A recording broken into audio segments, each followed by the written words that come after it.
श्री राधे।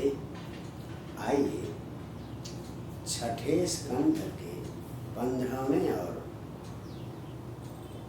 16वें अध्याय पर विचार करते हैं। वृत्तासुर पूर्व जन्म में चित्रकेतु नाम के राजा थे। कोई संतान नहीं हुई। अंगिरा ऋषि आए थे, उन्होंने आत्मज्ञान देना चाहा, पर उन्हें संतान की प्राप्त इच्छा थी, तो हर्ष और शोक देने वाला संतान दे के चले गए। रानियों ने, सौतों ने बच्चे को जहर दे दिया, बच्चा गुजर गया। व्याकुल होकर राजा और रानी रो रहे हैं। तो उन्हें समझाने के लिए नारद और अंगिरा ऋषि आए थे।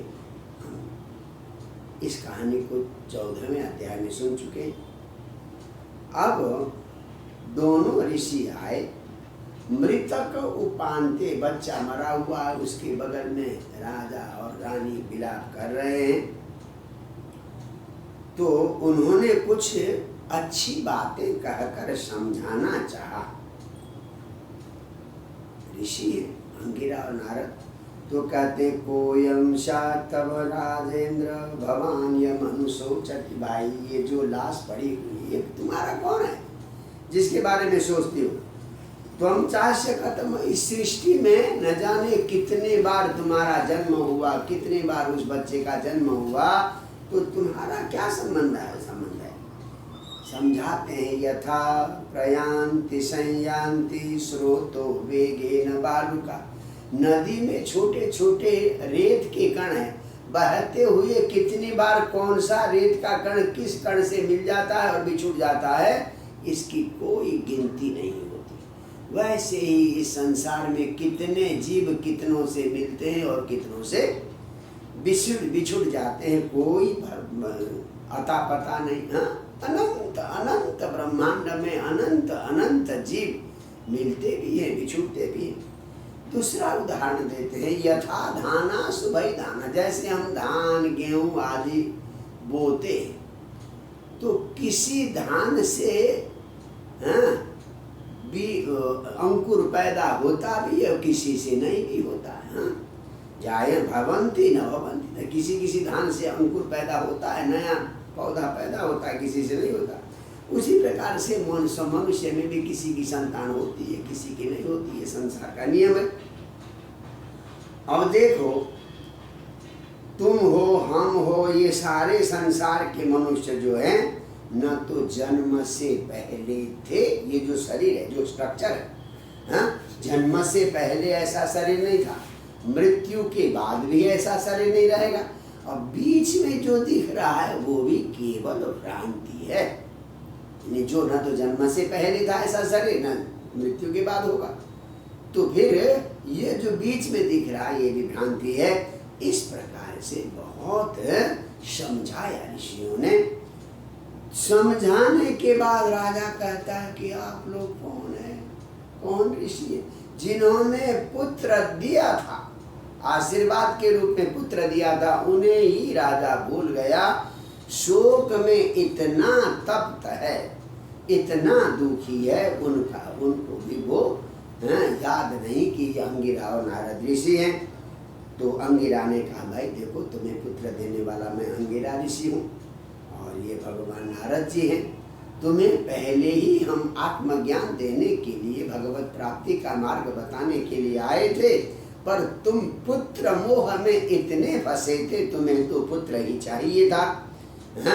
तो इसलिए तुम्हें हमने पुत्र दिया। अब देखो, पुत्र का शोक तुम्हें ही अनुभव हो रहा। अधुना पुत्रिणाम तापो भवतैवानुभूयते। अब पुत्र मृत्यु का ताप तुम्हें ही तो भोगना पड़ रहा। पहले पुत्र पुत्र कहते थे, अब पुत्र मृत्यु का ताप तुम्हें भोगना पड़ रहा। तो इसलिए मैं तुम्हें कुछ मंत्र देता हूँ, भगवान की सिद्धि करो, भगवान के बन जाओ, भगवान के भक्त बनो। परंतु राजा को अभी भी इसके प्रति कोई अभिरुचि नहीं है। तो इस प्रकार से 15वें अध्याय में नारद और अंगिरा ने राजा को समझाने का बहुत प्रयास किया, हैं, परंतु राजा वो समझ में नहीं आया।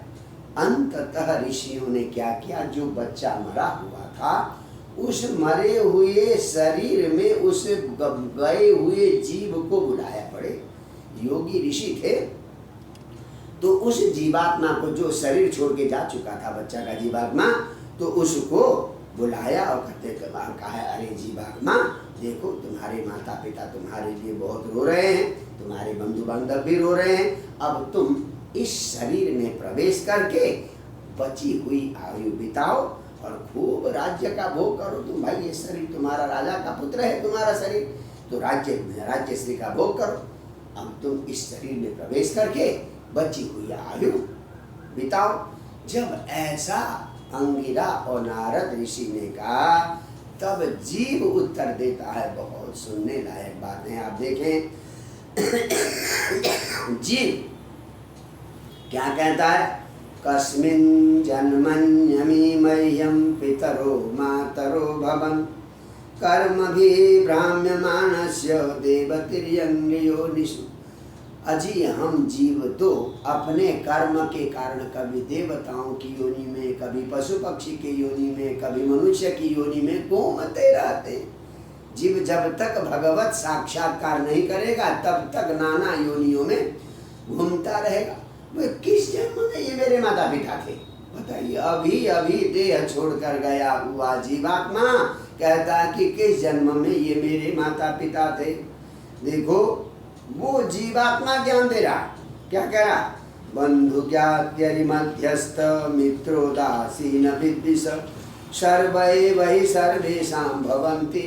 हाँ, कहते कभी कोई व्यक्ति बंधु बन जाता है, कोई ज्ञाति बांधव बन जाता है, कोई शत्रु बनता है, कोई मध्यस्थ बनता है, कोई मित्र बनता है, कोई उदासी बनता है। ये तो संसार में चलता रहता है। न जाने ये कितनी बार मेरे शत्रु बने होंगे, कितनी बार मेरे मित्र बने होंगे और कितनी बार मेरे माता पिता बने होंगे, कितनी बार मेरे पुत्र बने होंगे। गजब की बात करती। क्या कह रहा है जीव, यथा वस्तूनि पण्यानि हेमादीनि समन्ततस्तत पर्यटन्ति नरेष्वेवं जीवो योनिषु कर्तृषु।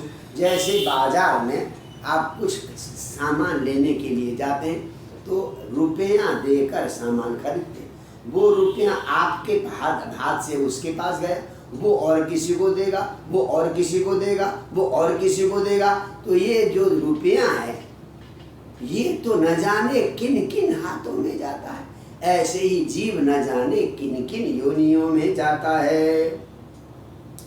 इसलिए यावदस्य ही संबंधो ममत्वं, जब तक देह के साथ जीव का संबंध है तभी तक ममत्व है। यानी देह के साथ उस जीव का जब तक संबंध है तभी तक ममत्व है। देह से संबंध छूटा और सारे ममत्व भी समाप्त हो जाते हैं। इस प्रकार से रूखी सी बात बता दी किसने, उस जीवात्मा ने।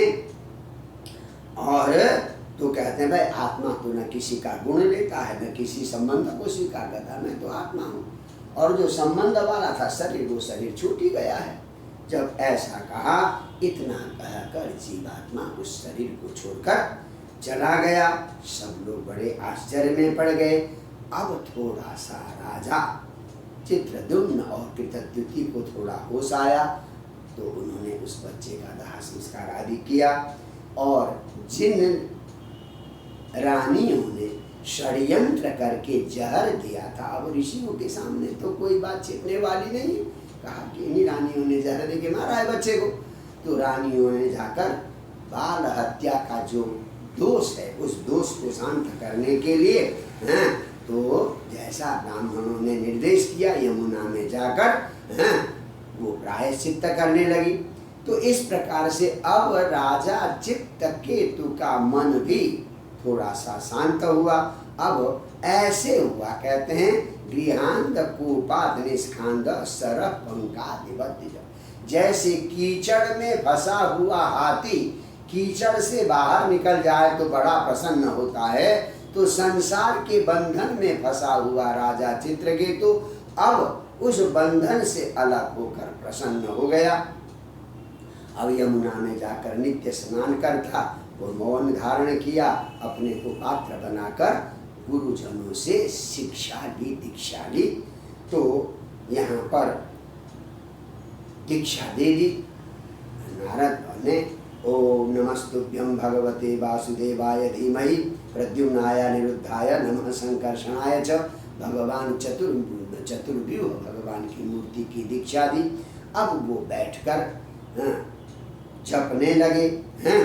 तो इस प्रकार से विद्या देकर, शिक्षा देकर गुरुजन चले गए। 7 दिन तक एक शिक्षा का पालन करते हुए, जप करते हुए विद्याधर का स्वामी, 7 दिन में ही राजा चित्रकेतु विद्याधर का स्वामी हो गया। और तो 7 दिन के बाद भगवान शंकरषण ने उसे दर्शन दे दिया। विद्याधर के स्वामी शंकरषण होते हैं। भगवान शंकरषण ने एकदम दिव्य शरीर, शेषनाग का शरीर, दिव्य शरीर को मृणाल गौरम, कमल के डंठल की तरह गोरा शरीर, नीले वस्त्र पहने हुए जब भगवान ने दर्शन दिया, तो राजा चित्रकेतु ने यहाँ पर आर्या छंद में भगवान शंकरषण की स्तुति की है। वो थोड़ा सा कठिन छंद है, अजित अजित सममति भी। तो इस प्रकार से राजा चित्रकेतु भगवान शंकरषण की स्तुति करते हैं। और स्तुति करने के बाद अंत में भगवान शंकरषण प्रसन्न होकर चित्रकेतु से कहते हैं, भाई देखो, तुमने नारद और अंगिरा से जो शिक्षा ली थी उसी के कारण तुम सिद्ध हो गए हो। अब तुम समस्त विद्याओं में पारंगत हो गए हो। तो इसलिए अब तुम जैसे कोई व्यक्ति सोया हुआ पुरुष जग जाता है, वैसे ही तुम जग गए हो। अब तुम जो है इस दिव्य विमान में बैठकर विद्याधर के अधिपति होकर आराम से विचरण करो और हमारा स्मरण करते रहो। तो इस प्रकार से आदेश दिया किसने? भगवान शंकरषण ने। और ये कहा, देखो संसार के पति पत्नी काम तो करते हैं दुख से निवृत्ति के लिए, पर उनको मिलता दुख। सुखाय दुख मोक्षाय कुर्वते दंपति क्रिया। भगवान शंकरषण कहते हैं कि भाई सुख पाने के लिए और दुख से छुटकारा पाने के लिए पति पत्नी बहुत मेहनत करते हैं, कार्य करते हैं, पर तो अनिवृत्ति, दुख जाता नहीं है और सुख प्राप्त नहीं होता। ये संसार का स्वरूप है। इस प्रकार से आदेश देकर भगवान जो है चले गए। और चित्रकेतु राजा जो है भगवान ने जो विमान दिया था, विमान में बैठकर आराम से इधर उधर भ्रमण करने लगे। तो ये चित्रकेतु राजा इसी जन्म में बिना देह त्यागे विद्याधरों के अधिपति हो गए। अब विद्याधर के अधिपति होने के बाद एक छोटी सी क्या गलती हो गई, उसी गलती के कारण उनको असुर योनि में जन्म लेना पड़ा था। इस कहानी को हम कल सुनेंगे। मतलब इस कहानी का अर्थ ये है, हम संतान के लिए जो दुराग्रह करते हैं, अगर हमारे भाग्य में नहीं है तो संतान सुख हमें लाख प्रयास करने पर भी नहीं मिलेगा। संतान मिल सकता है पर संतान सुख नहीं मिल सकता। इसलिए किसी तरह से प्रभु का चरण, प्रभु का शरण ग्रहण करना ही एकमात्र उपाय है। जय जय श्री राधे।